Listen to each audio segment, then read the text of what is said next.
Welcome to today's episode of What to Say and How to Say It, the podcast to help you fix your marriage. I am Shy Lewis. I'm here with Nina Roesner. Our mission is to help you, Christian married man or woman, navigate conflict and build connection so you can have a thriving marriage. All right, so today we are discussing how to run toward accountability and 4 ways that the truth can set you free. I want to ask the question, what if accountability is something that you fear, but maybe it could be something that frees you? In a world where we dodge responsibility, God calls us to lean into truth, correction, and community. Accountability is not about shame, it's how we grow stronger, wiser, and more Christ-like. So we're going to dive into this topic, but before we do so, I want to mention our website, greaterimpactwives.org. This is where you can find a free PDF called 5 Tools for How to Stop Walking on Eggshells. We also have a free marriage assessment for you. If you need to reach out to someone, definitely do so, and we will get you in touch with the right person. All right, Nina, welcome. We are talking about accountability. What comes to mind when you hear Well, that? lots of things. Um, Mainly how people do it badly, honestly. You Yeah. know, I'm going to hold that person accountable, and boy, that never goes well. Because the energy is wrong. It's not done in love. It's not done in grace, and then it's parental, and boy, you usually get the opposite of what you're hoping for when you do it that way. So I'm excited to explore the topic with you because it's a little different than some of the ways that we're taught about it. So Absolutely. Well, I just want to give our listeners a couple of scripture references so we can know what the Lord says about it. And Proverbs 12:1 is a really good one where he says, whoever loves discipline loves knowledge, but whoever hates correction is stupid. Now that I'm sure the Lord didn't use that word, but it's the NIV's translation. okay. And then there's also James 5:16 where it says, confess your sins to one another and pray for each other so we can be healed. So, why is it that you think we run away when the Lord tells us this is a good thing and that it actually helps us move toward our healing? Yeah, I think that's deeply wired in all of us until it's not, and even then, still some. Pride is a huge issue. This week I was reading about Jonah and Mm, just that whole discussion, he runs the other direction. He doesn't want to do what God's asked him to do. And when he doesn't, God asks him a question. He just coaches him. He's asking him questions. He's not accusing him, which I think is a stand that I think that's one of the reasons people are afraid of accountability is because here on the planet, accountability looks like people accusing you of things. hmm And uh, it's hard enough to be humble without being humble in the face of accusation. Like that's just a non-starter for most people, even if you are humble. It's really supernaturally challenging to do that well. So, hmm Yeah. And, one of the things I think we need to remember is that this is an act of love, right? It keeps our hearts tender and our character strong. One of the things you also emphasize in your training and coaching is how to communicate in a way that our partner knows we're on their side. And mhm, I think that's a really good skill to develop because, you know, like you said, accusation is such an easy thing to, arrive at when we're trying to do this well. But there is an art to, communicating where we feel like someone is on our team. mhm. Can you speak to that? Yeah, boy, that is a really difficult thing to do sometimes because you see where somebody's at and maybe it isn't even blatant sin, but it's definitely missing the mark in the relationship or, an inconsistency or something that needs to change. And, you have to check yourself first and realize I'm not any better than this person. Mm-hmm. Um, we're all sinners. There's no one righteous, not even one. Thanks, Paul, for that reminder. but it's true. And so as we navigate this with people, we have to call them up to a higher level of being through a motivation of patience, kindness, goodness, gentleness, self-control, right? Love, joy, Mhm. peace, all of that. Mhm. And that most people don't do that. Most people just want to blame and accuse and as if that's going to be useful in some way, shape, or form. I've worked with people that are, not like, not that I'm married to, but that have had, we'll say, a piece of their personal life that is not lining up with what we do. And, I've had to have conversations with them about that. And in when you're doing ministry work, there's a standard. You're held to a higher standard. So you have to walk in that space and have the intention of being godly. And yeah, there also has to be an allowance for that being hard and a struggle. But what's your intention here? What's your end game with this? And when people are engaged in active sin, you've got to come alongside them and help them see that what they're doing is not an issue with you personally, but you're concerned about their relationship with God and gentleness and kindness. Like, how would you want to be treated in that space? Mhm. Whew. And then, if you're not invited, like you may not even be able to go there, right? Mhm. So you Mhm. have to have some sort of, first of all, you have to have some sort of relationship with that person to even be able to speak into that. And it has to be an atmosphere where there's some trust Mhm. and love has got to be the undertone to your point. Yeah, yeah, that's actually one of the points that I wanted to make is that there has to be trust because there's always either fear, shame, um, rejection, even that can be sitting under that person's wounding, right? Hmm. And so knowing how to navigate that, you have to have definitely worked on yourself first and be walking in the spirit. So that's a great point. Okay, so let's talk about some practical steps and how we can run toward accountability. The first point is have a teachable spirit. Now, I know you do tons of coaching, and there have been times where you've encountered folks that just don't want to hear what you have to say. And we've gotten to the point where we've had to fire our customers. Well, it's not often, but it's happened, right? Yeah, So, you have to hardly be, ever, but yeah, yeah, I it mean, does happen. it happens, right? So, how important is a teachable spirit where we can actually hear correction? Yeah, um, really important. And I don't want to give the perception that I'm some expert and genius and know exactly what you should do in the middle of a situation with your spouse. What is true is that, I mean, to a certain extent, I know God's word. I might ask you a hard question and ask you what your journey is in this. And if you're not aimed at God, I'm going to ask you what's that about?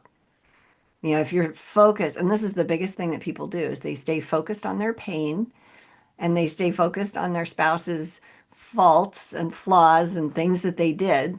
Hmm. And we have tons of ways that we can walk with people and love them through that to the other side. But once in a while, and I can count on one hand, in the number of years I've been doing this, one hand, missing a finger or two, the number of times where I've had to say to somebody, hey, this isn't working out. I can't keep taking your money, and I'm not going to show up and argue with you every week. Like, we're about done here. Hmm. Until you take some ownership. And we won't even work with people. I interview couples before we put them in the marriage transformation, which requires you to have a teachable spirit, because if you don't, you're going to blow up my group. The enemy, that's where he lives, is I'm all that in a bag of chips and nobody can teach me anything. I don't want it in my group. So there's been probably 5 couples I've said no to Mm. because somebody's been so stiff-necked and uninterested in any kind of accountability. And we can't work with that. Nobody can. Most of the time, they go to other ministries and they get turned down from them too.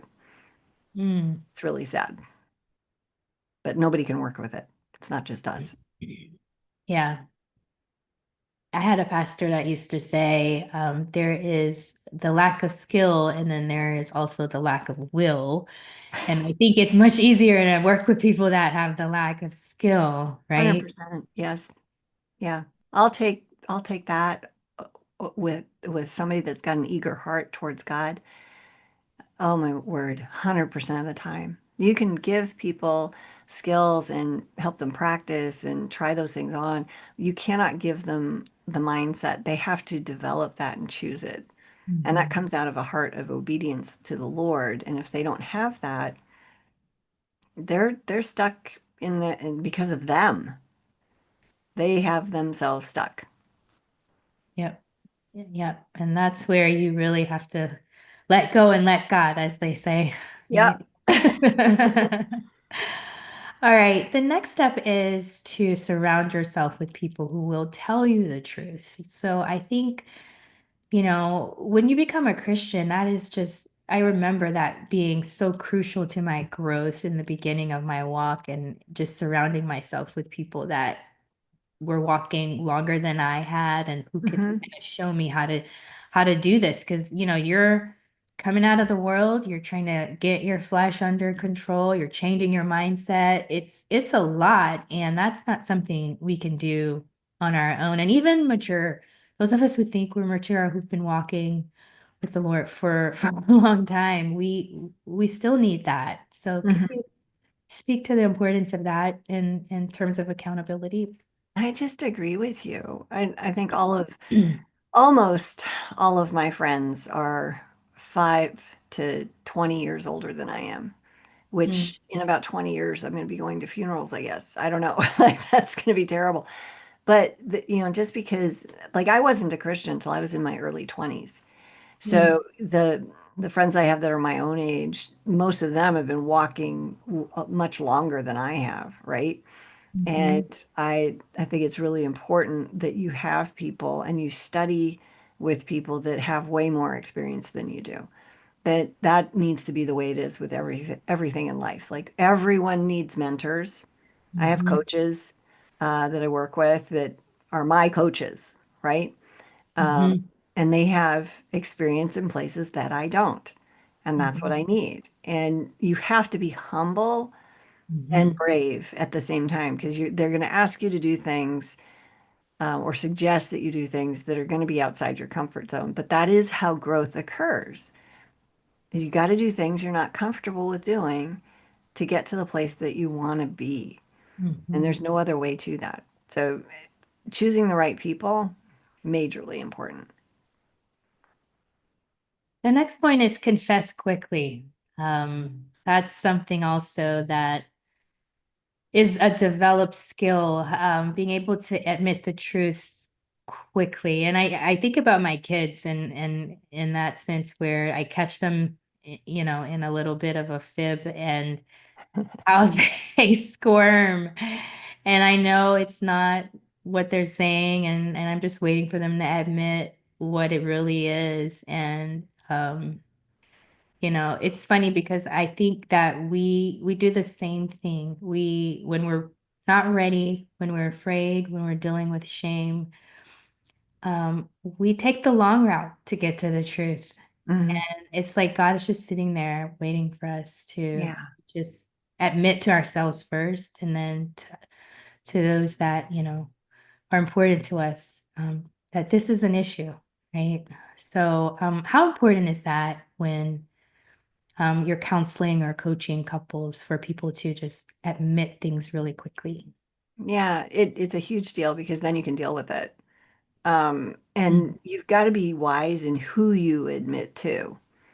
So it's not, I have not seen this, and I'm probably not super popular in this space. It's probably not a similar opinion with most people that do this work, but I don't think it's useful, for example, to admit to your spouse that you're struggling with something that they mhm, are going to then feel insecure about and then be triggered by. If they're not mature and you choose to hold yourself accountable to them because they're your person, you just caused a whole lot of problems in your relationship. And I'm not saying you shouldn't have accountability, but you have to be wise on where you get that.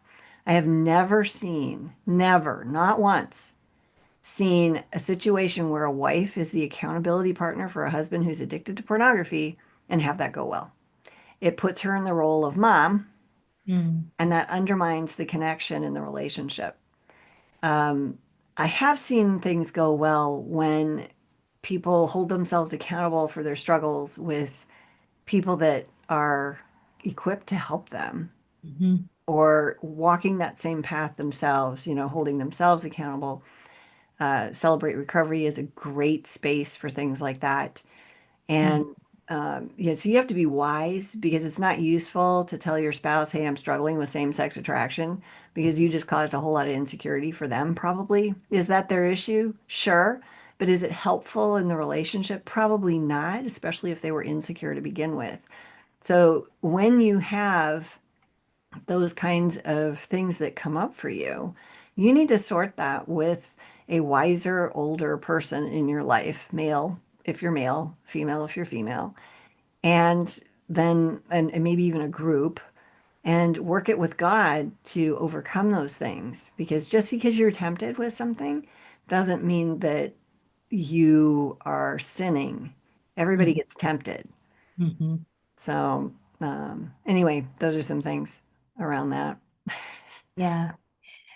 And I think also, when I think about having other people in your life, I think about the intensive and how you do this in groups and how that can also foster a safe space for people to come forward quickly. If you see someone else struggling with that same thing you're struggling, and Celebrate Recovery, same thing, Alcoholics Anonymous, it's really just so beneficial to be around other people Mhm. that are walking in the truth, Yeah, right? So, yeah. We've had, like, I can think of a couple years ago, I had a man that was struggling with real severe temptation with somebody he worked with and wanted to have an affair with her. She was open to the idea. And he brought that up in the men's group. And the men, oh, they were so wonderful. They were like, "Hey, brother, we'll pray for you. Let's do that now." And so they prayed. They didn't judge him because we don't have that kind of an atmosphere. They prayed for him. And a couple, 3, 4, 5 weeks later, the Lord was working in him. He was finding his wife more attractive. He repented. He confessed that, like, at that early, he didn't even know that it was sin. He's just like, yeah, she's so blah blah blah. I'm thinking about doing this with my coworker. And so he shifted from blame to, oh, she's attractive. And then he was like, I was gonna sin. This is not okay. He had the realization. And then his wife didn't know anything about it, and she didn't need to. mhm, I think that's one of the reasons that God gave us our brains inside of these shells of our head, and we have to actually manipulate thought into words and spew them out this way so that someone else can hear them, because not every thought that we have is our own. And then on top of that, some of the thoughts that we have, our spouse does not need to know. Like, mhm. I don't want to know if my husband thinks I've put on a few pounds. Like, I'm aware of that. It doesn't Yeah, help me. yeah. I'm working on it. I don't need to know that he thinks X, Y, and Z. He can do whatever he wants to do in that space, but it doesn't help me to know about that's kind of personal, right? But yeah, it's the same with people around any of this stuff, you know. Yeah. And then there comes a point where these things impact the relationship. And that's a space where you need to come clean with your spouse. Like if you're drinking too much and everybody knows it, and then you realize it, you need to apologize for that, own your behavior and admit that, hey, this has impacted you and our family, and I see that now, and I'm doing something about it. Can you help me? And can we just as a family stop buying alcohol? And so there's ways of doing that, but you have to look at, is it impacting anything yet? Mhm. And when it is, yeah, you need to step up to the plate for sure. Yeah, and sometimes that does get in the way. It's like we can't see it unless it's affecting someone else. And also we use that as an excuse. Well, I'm not harming anybody if I'm over drinking or, eating too much. It's me that I'm harming. Well, we don't really see the impact until Mhm. disaster happens and then Well, yeah. And you look at something like pornography, Mhm. a real common lie is, oh, nobody will know. It doesn't bother anybody. But Right, what right, people don't know is that eventually, within 7 years, most men that are engaging in that are addicted, and then they have erectile dysfunction because what they're seeing is not reality. And so right. that doesn't do it for them anymore. And then the only way that really works effectively is cold turkey with support. And so there's tons of online groups that walk, and it's mostly men, but it doesn't matter. I mean, women are starting to engage in this. It's like, stop. Eventually that affects your relationship. Mm, So you can't have it both ways. So mhm, while it may not be at first, and you may think, well, no one knows and it's not bothering anybody, well, eventually it might. So kick the mhm, ball down the field mhm, and see, is that the path that you're on? And be honest. Ask God. He'll be like, yeah, that needs to stop. Like he will tell you that. mhm, mhm, mhm. Yeah. The wages of sin lead to death. Yep. So, and I think about those saying sin always takes us further than we want to go and keeps us longer than we want to stay. And then we Oh, yeah. pay more than we want to pay. So Yep. it's better to just nip it in the bud as soon as you see it and get help if you need to. Yep. All right. The last point I wanted to make is you mentioned that it takes humility to admit when we are wrong. It takes courage to receive correction. But when you do, there is a peace that follows that. And I know I've felt that peace. It's like a weight lifted once you come clean about something and you admit something, and God is just, His forgiveness and grace is there, and the love is there, and His peace follows. And I'm sure that spills over into your relationships as well. So can you speak to that? Have you seen that happen in your Yeah. counseling? Yeah. You're carrying this thing around. And it's a big boulder that you have to keep hidden from other people. And that's just weighty. Hmm. And the Lord's burden is light. And it doesn't make a lot of sense. But I've found that, even if I'm not committing something, if I'm having thought patterns that are not useful, when I bring those into the light, and I have a couple different groups of accountability people, I ask for prayer, and I'll tell my co-leaders at Greater Impact, hey, I'm struggling with this, this, and this. Will you pray for me? They're on it. There's zero judgment. I'm so grateful for that. But these are seasoned women that I trust. And there's people I would not say those things to because they'd be like, oh, I thought you were different. I guess I can't trust you. I'm like, okay, well, be that way if you want. This is normal Christian living. None of us are perfect. And the enemy is good at what he does. I'm not impervious to that.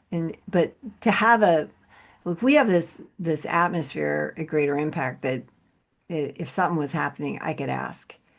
And if Hmm. I was, and I don't know what I'm doing in some spaces. And so that's why we have, you know, different things set up, internally so that there's checks and balances and there's no temptation for people to do the wrong thing and that kind of Hmm. stuff. It's just, it's a very easy place to stay squeaky clean, if you will. And I don't want to ever make decisions in ministry or in my family that get me in trouble later, that someone can point to and say, that's questionable. We're called to be blameless.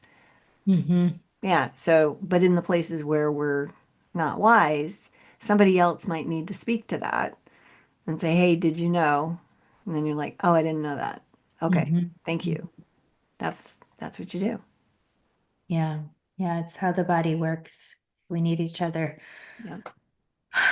All right. Let's jump into our last segment, the question of the day. This is where we pull questions from our course members, and we talk about it here. So, one course member writes, my husband scheduled a lunch alone with a woman at a restaurant. His suggestion, I don't like this, but I don't know what to say or do. I do not want a fight, but I'm not comfortable either.